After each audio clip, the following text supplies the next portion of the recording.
Now this lesson takes a look at some more of the line styles. In the previous lesson, we looked at wide lines with rounded corners and rounded ends. This lesson demonstrates the other two fundamental line styles and endings. This is an example of the squared line ending and the mitered joints.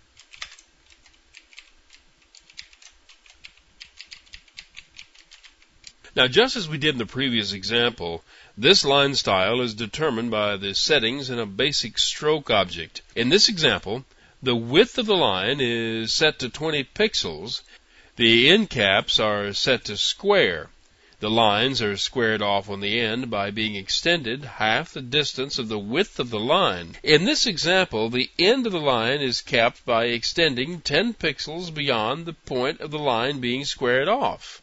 The connection at the corner of two lines is made by having the outside edges of the line continue until they meet.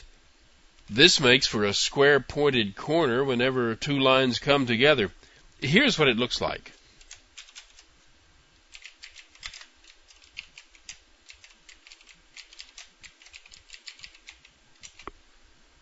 Now notice how the ends of each line are squared off. The width of each line is 20 pixels, and the line is extended then 10 pixels beyond the end before it's trimmed off to a square.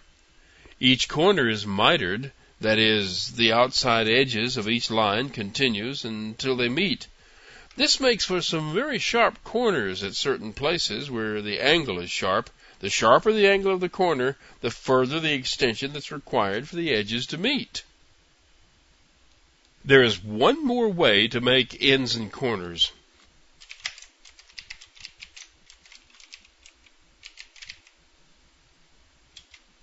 Now this program is basically the same as the two previous ones, but this one sets the ends of the lines to cap butt and the juncture of the lines to join bevel.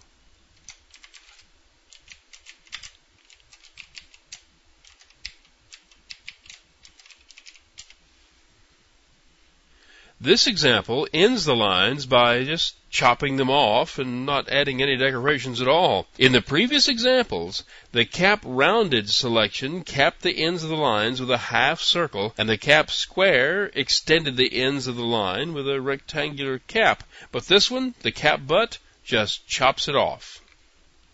The bevel joining of two corners just ends the lines by cutting them off like a cap butt. And then it draws a straight line between the outer edges of the line. The result is a beveled-looking joint. No matter what the angle of intersection, the outer angle looks like it's just trimmed off. Now, these line types apply to all lines, even dashed lines, and I've got some dashed line examples for you in the next lesson.